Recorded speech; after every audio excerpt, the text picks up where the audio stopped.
EMI is a gift that keeps on giving, at least for us financial journalists.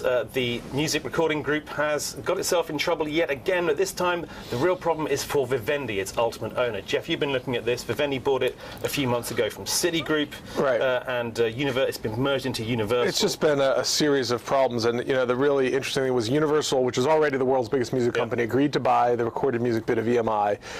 It was going to take them to over 40% globally, 50% in some European markets. They're now haggling with the European regulators, and to try and get this passed, they've offered to sell about a quarter of EMI. Right. Now, that in and of itself is not so bad, except that they're selling some of the best bits of EMI, including Parlophone, which is the storied label behind the Beatles, also has Coldplay and some other big acts. They're going to try and keep the Beatles, but the idea being that if they're going to sell off all of this stuff from EMI, it sort of negates a lot of pieces of the deal. It starts to hit the financial premise of it. They sell off a quarter of it, but how does that then flow through into the mechanics of the deal? Well, they're not going to get the same price for the bits that they're probably going to sell than they paid, right? So you assume that they're going to lose some value there on the EBITDA that they're going to give up. Right.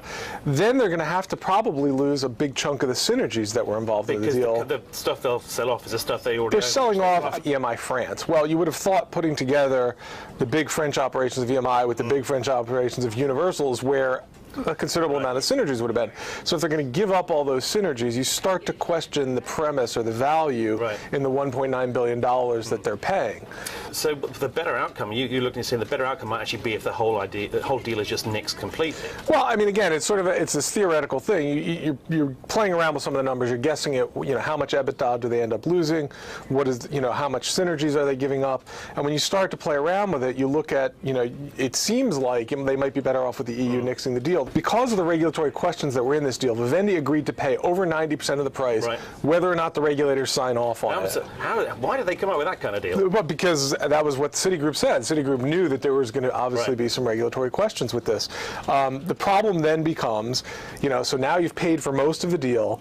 If the EU should nix it, Citigroup would take EMI back, auction it again. Any proceeds that came in would go back to Vivendi. They wouldn't lose all that money, but the amount of money that they would lose looks like it would probably be less than what it's going to cost them by trying to appease the regulators. To be clear, no matter what happens, Vivendi's got to pay.